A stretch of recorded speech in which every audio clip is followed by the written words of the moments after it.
Challenges बड़े हैं उत्तर प्रदेश में जिस तौर पर इस वक्त जो हालात हैं, क्योंकि एक बड़ा सूबा है, बड़ी आबादी वाला प्रदेश है और ऐसे में चुनौती बड़ी है सरकार के सामने। और उस बड़ी चुनौती को लेकर के जिस तरीके से मुख्यमंत्री योगी आदित्यनाथ के नेतृत्व में जो काम किया जा रहा है, यकीनन वो न सिर्फ सराहनीय है बल्कि लोग इसकी प्रशंसा और दूसरे राज्यों में चर्चाएं भी हो रही हैं। आज की जो खबरें हैं उसको लेकर के हम R9 टीवी के editor in chief Amitabh Agnihotri ji की तरफ रुख करते हैं। हमारे साथ में फोन लाइन के जरिए वो जुड़ चुके हैं। अमिताभ जी, मुख्यमंत्री की तरफ से सख्त दिशा निर्देश एक बार फिर से कि जिन लोगों के पास राशन कार्ड नहीं है उन लोगों को चिन्हित करके उनके घर तक खाने पीने की चीजों को हर हाल में पहुंचाया जा सके, घटतौली को लेकर के और कालाबाजारी को लेकर के सख्त दिशा निर्देश। अमिताभ जी, देखिए, ये बात बार बार उठाई जा रही थी अलग अलग क्वार्टर से कि जिन लोगों के पास राशन कार्ड नहीं है, जिन लोगों के पास आधार कार्ड नहीं है, जिन लोगों के पास किसी तरह का कोई सरकारी दस्तावेज नहीं है, वो बड़ी संख्या है और वो लोग फिर जीवन यापन कैसे करें इस लॉकडाउन की क्राइसिस। दिल्ली सरकार भी भोजन दे रही है, लेकिन उसके लिए दिल्ली का नागरिक होना जरूरी है जी। उत्तर प्रदेश में मुख्यमंत्री का ये निर्णय, उनकी ये इच्छा शक्ति इसलिए मुझे और मुख्यमंत्रियों से हटकर लगती है। इसमें करुणा है, इसमें एक जिसको बोलना चाहिए कि जो सबसे गरीब है, जो बिल्कुल पंक्ति की अंतिम पायदान पर खड़ा है, उसके हित की चिंता है। मुख्यमंत्री ने कहा आधार कार्ड नहीं हो कोई दिक्कत नहीं, राशन कार्ड नहीं हो कोई दिक्कत नहीं, यूपी का नागरिक भी नहीं हो, मतदाता कार्ड भी नहीं हो तो भी कोई दिक्कत नहीं, दूसरे राज्य का हो फिर भी कोई दिक्कत नहीं, अगर भूखा है तो उसको अन्न मिले। यानी योगी आदित्यनाथ ने एक ही कसौटी रखी जी, आपकी भूख, व्यक्ति की भूख, गरीब की भूख, वंचित की भूख। अगर कोई गरीब है, वंचित है, दरिद्र है, संकट में है, वो भारत में किसी भी इलाके का नागरिक, राज्य का नागरिक हो, किसी भी इलाके से आया हो, प्रवासी हो, कोई हो, किसी भी तरह का कोई सरकारी दस्तावेज की जरूरत नहीं होगी। ये एक बड़ा इशू था। मैं तो दिल्ली में देख रहा हूँ जी, दिल्ली में अगर दो लोग एक साथ वहां काउंटर पर पहुंच जाएं जहां खाना बट रहा है या अनाज बट रहा है सरकारी तरफ से, तो जिसके पास दिल्ली के डोमिसाइल नहीं है उसको वो हटा देते हैं जी। कितने बड़ी दिल्ली के नागरिकों के लिए है। अब भूख तो नागरिकता नहीं जानती, भूख तो डोमिसाइल नहीं जानती। और ऐसे में अमिताभ जी, लॉकडाउन की इस पूरी प्रक्रिया के बीच में एक मैंने चीज महसूस की कि मुख्यमंत्री योगी आदित्यनाथ अपने आप को ओपन रखते हैं, जो सलाह मशवरे दूसरे विभाग से भी आते हैं, मीडिया से आते हैं, उनको भी इंप्लीमेंट करते हैं। आपने अपने कार्यक्रम आओ बात में कई सारे ऐसे सुझाव दिए, कई सारी ऐसी बातें की और अगले दिन उसका इंप्लीमेंटेशन की शक्ल में वो चीजें देखने को मिली। ये चीज मुख्यमंत्री को दूसरे मुख्यमंत्रियों से अलग कर रही है, ये एक अच्छी और सराहनीय चीज। मैं तो एक बात जानता हूं, जो पुराने भारत का शासन करने की पद्धति थी ना जी, उसमें ये तत्व तो सबसे महत्वपूर्ण माना जाता था। चाणक्य के अर्थशास्त्र को पढ़िए, उसमें भी इस बात का उल्लेख है, और बाकी राजाओं के शासन की प्रक्रिया को देखिए। लोक से आई बात को सुनने के लिए राजा को हमेशा तत्पर होना चाहिए। शासन किसके लिए? लोक के लिए, लोक कल्याण के लिए। तो लोक की बात तो सुनो, खिड़की दरवाजे तो खुले रखो।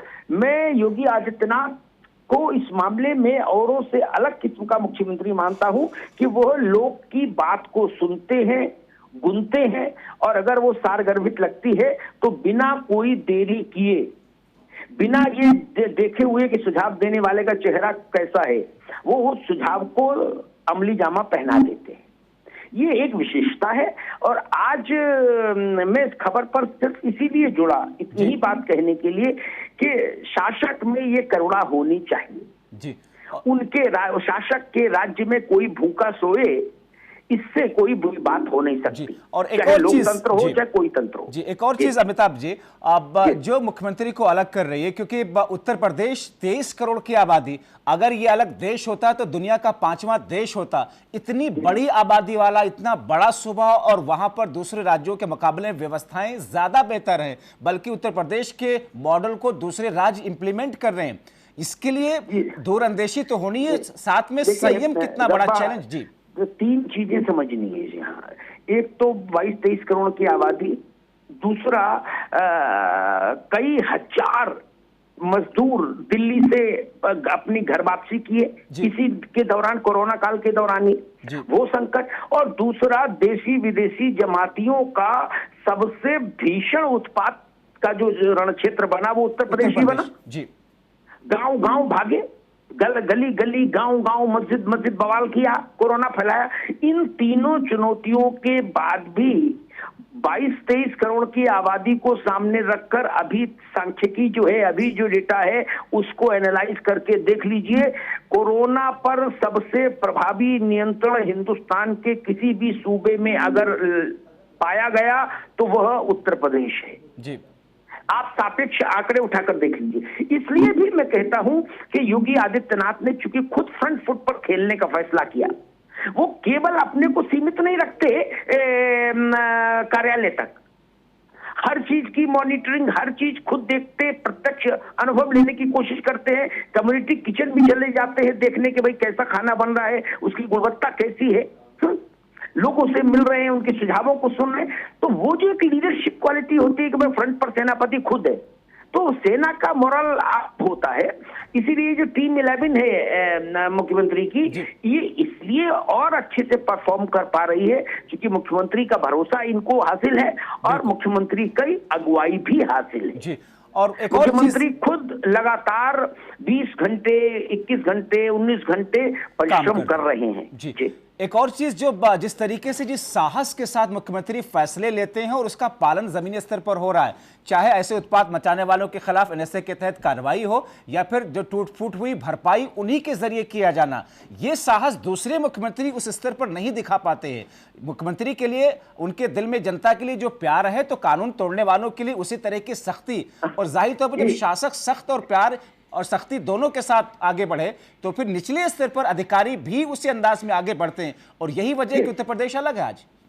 देखिए 17 पूर्वी उत्तर प्रदेश में, मैं जिला भूल रहा हूँ, 17 जमातियों पर रासुका लगा के उनको जेल भेज दिया जब वो ठीक हो गए।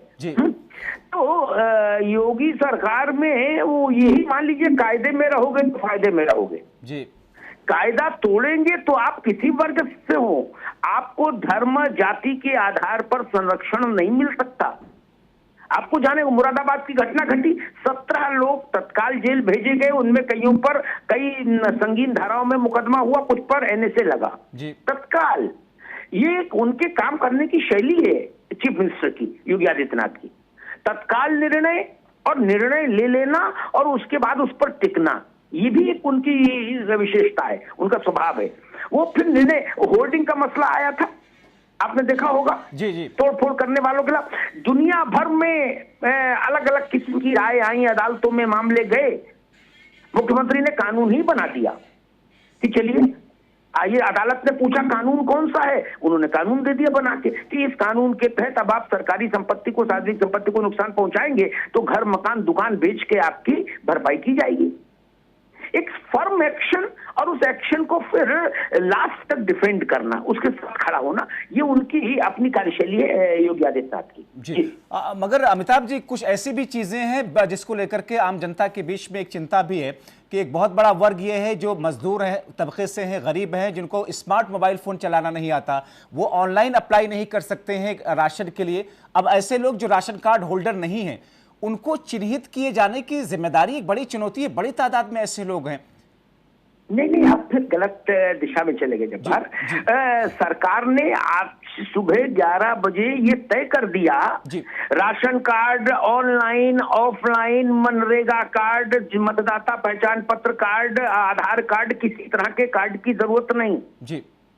आप भूखे हैं, आपको अन्न देने की जिम्मेदारी उत्तर प्रदेश शासन की, बातें खत्म हो गई। आप पढ़े लिखे हैं, अनपढ़ हैं, किस जाति के हैं, किस धर्म के हैं, अब ये विषय कहाँ रहा, इसी पर तो चर्चा मैं कर रहा हूं इतनी देर से जी। ये पहला ऐसा प्रदेश है जिसने निर्णय किया कि हम भूखे व्यक्ति को भोजन देंगे, वो कोई हो।